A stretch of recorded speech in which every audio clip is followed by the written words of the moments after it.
In the heart of Stockholm harbour, on a crisp August afternoon in 1628, a colossal warship glides from the docks amid a symphony of trumpets and cheers from thousands of onlookers. She is the Vasa, Sweden's crowning glory, her decks alive with sailors, her sails unfurling like the wings of a triumphant eagle. But in mere moments, a sudden gust whispers across the water, and the mighty vessel heels sharply, her open gunports dipping fatally low. Water surges in like a vengeful tide, and before the horrified crowd can draw breath, she vanishes beneath the waves, a monument to ambition swallowed by the sea in full view of a nation. This is the story of the Vasa, a machine born from the fires of imperial dreams, engineered to reshape the balance of power in Europe. To understand her, we must journey back to the turbulent early 17th century, when Sweden, under the visionary rule of King Gustavus Adolphus, was clawing its way from the fringes of Europe to become a formidable empire. Gustavus, often hailed as the Lion of the North, ascended the throne in 1611 at the tender age of 17, inheriting a kingdom scarred by internal strife and external threats. His father, Charles IX, had wrested the crown from his nephew Sigismund in a civil war that pitted Protestant Sweden against Catholic influences from Poland. Gustavus, educated in the arts of war and statecraft by tutors like Axel Oxenstierna, quickly proved himself a reformer of unparalleled ambition.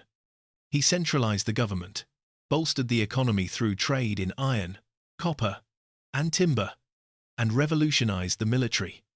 Introducing the allotment system, where provinces provided regiments in exchange for tax relief, he created a standing army of disciplined professionals rather than unreliable mercenaries.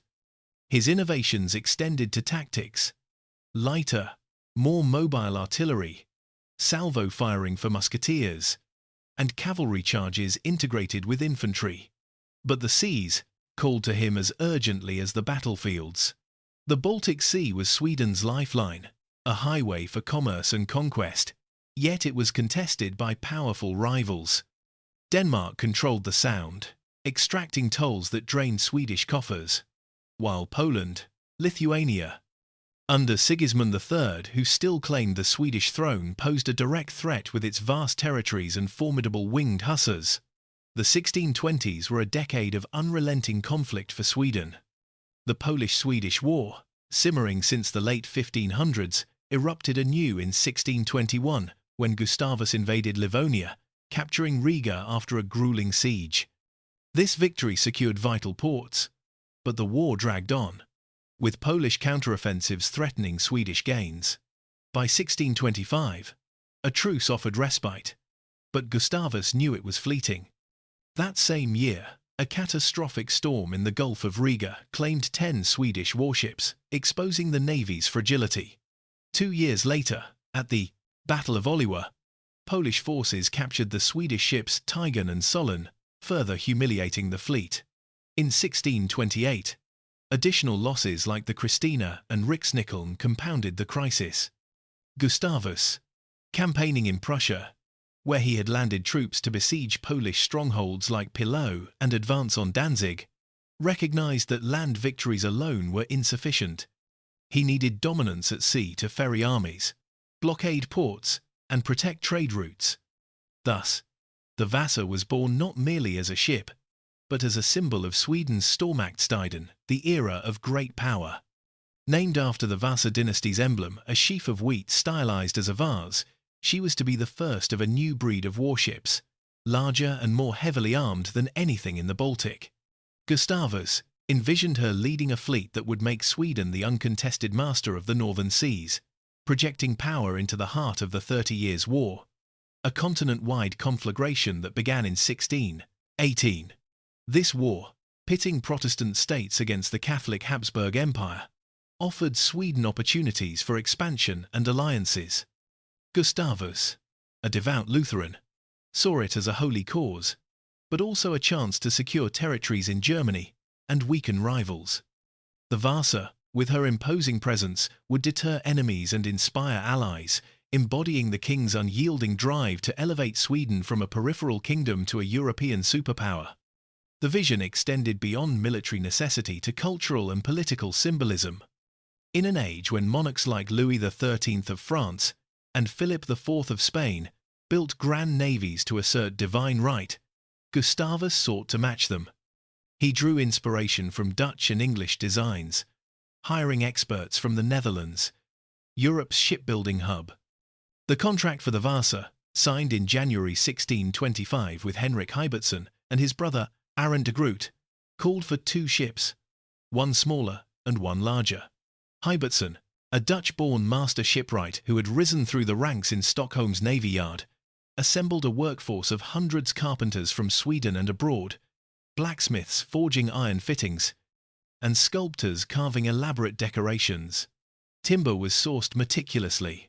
Over 1,000 oak trees from Swedish forests, supplemented by imports from Riga, Königsberg, and Amsterdam. The keel, the backbone of the ship, was laid in late February or early March 1626, stretching nearly 48 meters between perpendiculars. Construction progressed amid the clamor of hammers and saws, with the hull taking shape as a hybrid of clinker and carvel planking, overlapping planks below for strength, flush above for speed. But Gustavus's ambitions evolved. Hearing reports of Polish naval reinforcements, he demanded changes: heavier guns, an extra deck for more cannon, and an extended keel. These alterations, communicated from the front lines, strained the design. Hybertson, falling gravely ill in 1626 and dying in the spring of 1627, left his deputy Hein Jacobsen to navigate the chaos. The ship was launched in March 1627, but outfitting continued for over a year, with sails imported from Holland made of hemp and flax, and rigging from Latvian hemp via Riga. As the Vasa took form, her design pushed the boundaries of 17th-century naval architecture, blending innovation with extravagance. She measured 69 meters in sparred length, with a beam of 11.7 meters, a height from keel to mast top of 52.5 meters, and a draft of 4.8 meters, ideal for the Baltic's shallow waters. Her displacement reached 1,210 tons, making her one of the largest warships of her time. The armament was revolutionary: 64 bronze cannons, including 48 24-pounders, capable of firing iron shot over a kilometer. These were arranged on 2 full gun decks, a configuration rare for the era, allowing devastating broadsides from both levels. The cannons, cast in Stockholm under the supervision of Swiss founder Medardus Gessus, were remarkably uniform, with bores varying by mere millimeters at 146 millimeters. Additional armaments included 8 3-pounders, 2 1-pounders, and 6 howitzers for close-quarters combat. The hull structure featured a shallow hold for ballast, limited to 120 tons of stone to avoid grounding in Stockholm's harbour, and high stern and forecastles for boarding actions.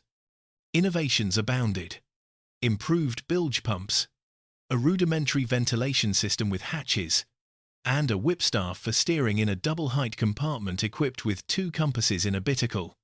The rigging comprised 3 masts, fore, main, and mizzen, with a bowsprit, carrying a sail area of 1,275 square meters, enabling speeds up to 10 knots. Yet, true spectacle lay in her ornamentation, a floating gallery of Renaissance art designed to awe and intimidate. Over 700 sculptures adorned her hull, carved from oak, pine, and linden by artists like Morten Retmer and Johan Didrikson Thyssen. Lions roared from the prow, symbolizing Gustavus's ferocity. Roman emperors and biblical figures lined the galleries, evoking classical grandeur, and mythical beasts guarded the stern. The transom featured the Swedish coat of arms, with the king depicted as a youthful hero treading on enemies, crowned by griffins. These were painted in vivid hues, reds, golds, blues with gold leaf accents, costing as much as the hull itself. Below decks, the crew's quarters reflected the era's hierarchies: officers in panelled cabins with carved furniture, common sailors in hammocks amid the gun carriages. The Vasa was more than a war machine. She was a propaganda tool, proclaiming Sweden's cultural sophistication and divine mandate. However, these embellishments added weight high above the waterline, exacerbating design flaws. The center of gravity rose dangerously, as confirmed by modern laser scans in 2007 to 2011. The narrow hull, widened by only 43 centimeters mid-construction, offered insufficient stability. Ballast was inadequate, and the gunport sat perilously close to the water, merely 1 meter above when fully laden. These innovations, while bold, teetered on the brink of folly, a testament to the tension between royal demands and engineering constraints. In the summer of 1628, as the Vasa neared completion, Stockholm buzzed with anticipation. She was to be the triumph of Swedish ingenuity, a vessel that would anchor the fleet at Älvsnabben before joining Gustavus in Prussia, where his forces besieged Polish towns and negotiated with allies like the Elector of Brandenburg. The king's letters from the field urged haste, envisioning her bombarding Danzig's fortifications and securing supply lines. Her crew, 145 sailors and up to 300 soldiers, trained amid the yard's bustle, under Captain Sofring Hansen, a veteran of Baltic campaigns. Guests, including women and children, were invited for the maiden voyage, turning it into a national celebration. Foreign diplomats, from England and the Dutch Republic, attended as spies and envoys, their reports destined for courts across Europe. Weeks before launch, Admiral Class Fleming ordered a stability test. 30 men ran across the deck, causing the ship to rock violently after 3 passes. The test was aborted to prevent capsizing at the dock, and warnings echoed. Vice Admiral Erik Jönsson noted her tenderness. Sailors grumbled about her list, but they were ignored. Gustavus, informed of the issues, dismissed them, prioritizing deployment. The Vasa's potential impact was immense. Her broadsides could shatter enemy formations. Her size intimidate fleets, potentially shortening the war and funding further conquests through captured trade. As she lay ready, flags fluttering and cannons gleaming, she embodied the pinnacle of Sweden's aspirations, a machine forged to etch the nation's name in history. But the triumph was illusory, shattering in a heartbeat as the Vasa met her doom. On the 10th of August, 1628, under a sky dotted with scattered clouds and a light southwest breeze, the ship cast off from the Trekronor Palace dock. Towed by smaller boats past cheering crowds lining the shores and cliffs of Södermalm, her sails were set gradually, 4 at first, foresail, foretopsail, main topsail, and mizzen. Guns thundered a salute, smoke billowing as she passed Skeppsholmen Island. The harbour, bustling with merchant vessels and fishing boats, fell silent in awe. She had sailed about 1,300 meters, entering Tegelviken Bay, when the first gust struck her port side. The Vasa heeled sharply, writing, herself as sheets were loosened. Eyewitnesses later testified. One spectator from shore described her rocking like a cradle, while a crewman recalled the sudden tilt sending utensils clattering. A stronger gust followed, perhaps 15 knots, mild by seafaring standards, but it proved fatal. The ship listed again, her lower gun ports, open for the salute and mere 1 meter above water, submerging. Torrents flooded the decks, cannons breaking free from lashings, smashing through bulkheads in a cacophony of wood and iron. Chaos reigned below. Sailors shouted orders in Swedish and Dutch. Women clutched children as water rose to their knees, the air thick with panic and the stench of gunpowder-soaked bilge. Captain Hansen, at the helm, bellowed to cut the sheets, but it was too late. The top-heavy design, with its high center of gravity from stacked decks and sculptures, overwhelmed the scant ballast.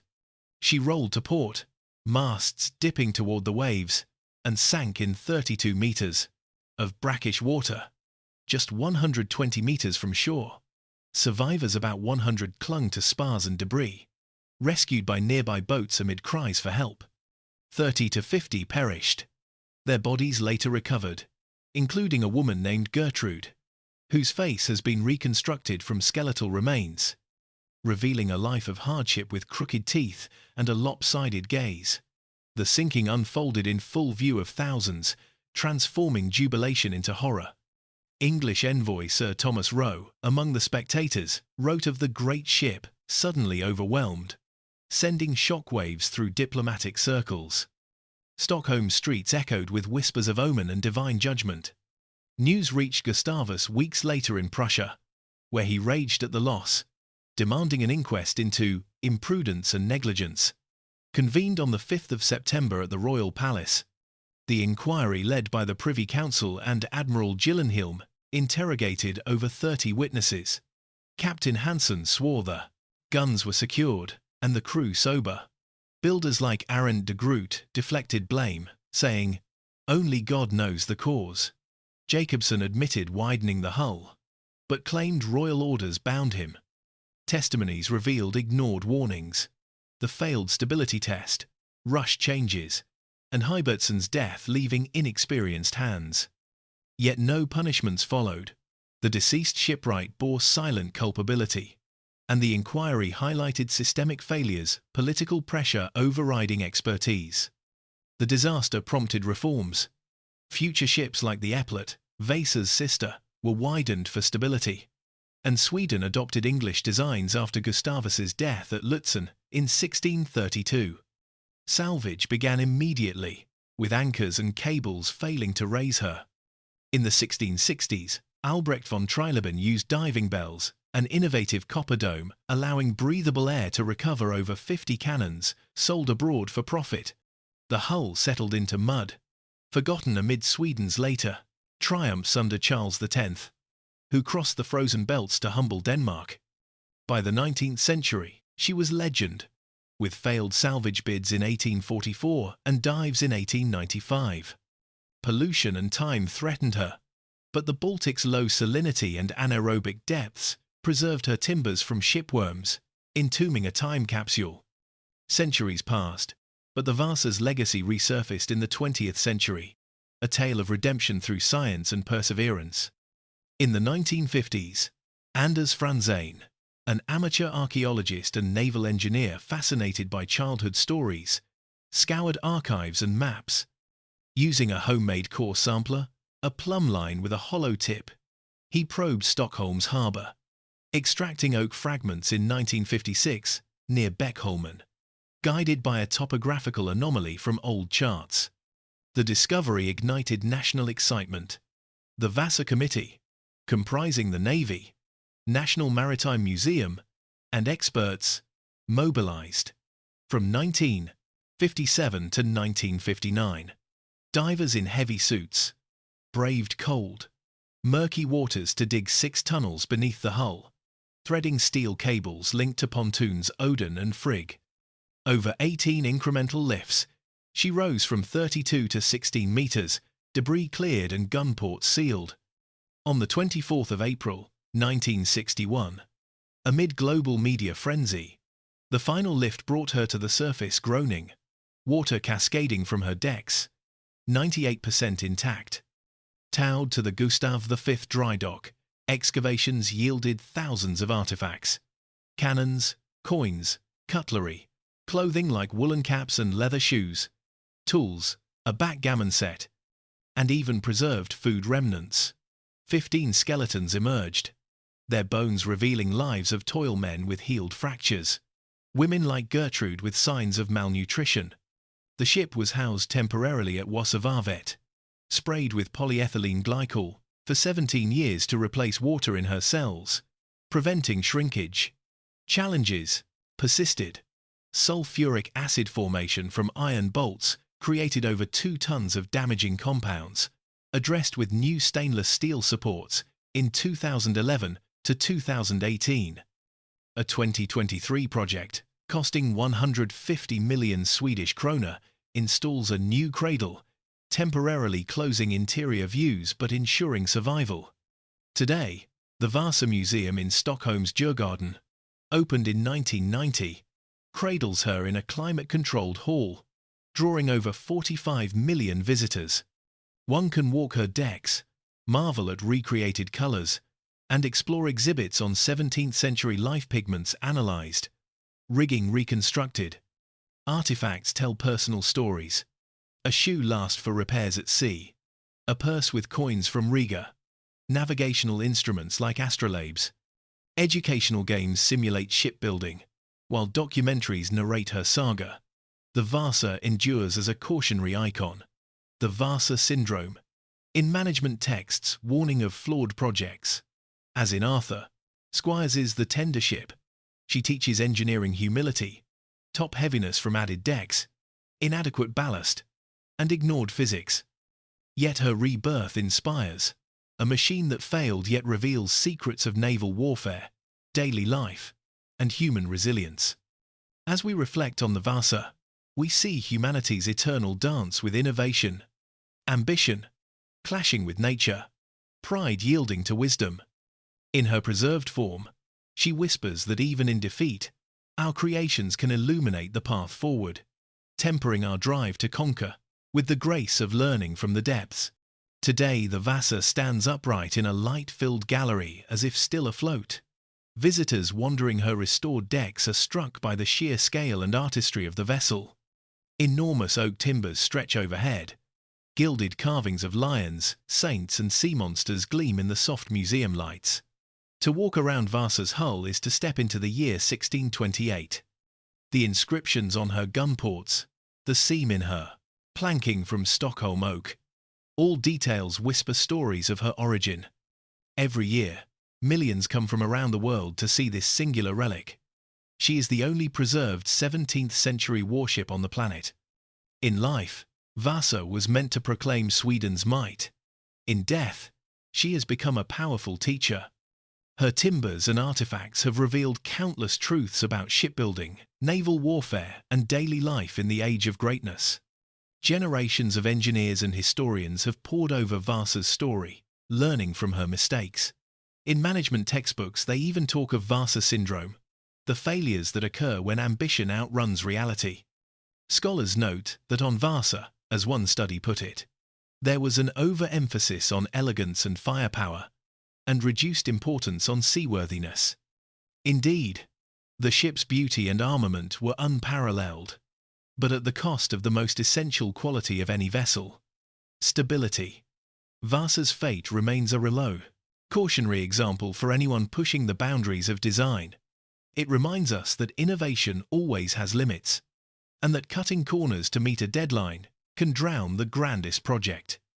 In the hushed galleries of the Vasa Museum and in lecture halls worldwide, the ship's legacy lives on. She teaches humility to naval architects and project managers alike. No matter how bold the vision, nature's laws cannot be ignored. As the late archaeologist whose work recovered her once wrote, the human question of Vasa is still worth pondering. Today, when we gaze at Vasa's bowed hull, light glinting on carved wood, it feels almost as if she is speaking. She speaks of human aspiration and our willingness to push the envelope. She speaks of warnings that went unheeded and a pride that needed to be checked. And most of all, she reminds us that even the mightiest ship is not independent of the physics that bind us all. In the end, the story of the Vasa is as much about people as it is about wood and iron. It is a story of lofty dreams and human error, of celebration and calamity. It invites us to reflect on our own ambitions. Each era builds its ships, in whatever form they take, whether towering galleons or towering corporations, or even our plans for the stars. Vasa's broken timbers carry a timeless message. Innovation demands courage, yes, but wisdom as well. As we stand beside her in wonder, we remember that our most magnificent creations are born of our imagination, yet they remain forever under the command of reality. And sometimes, the most profound journey is learning to respect the winds and currents that accompany us on the voyage of progress.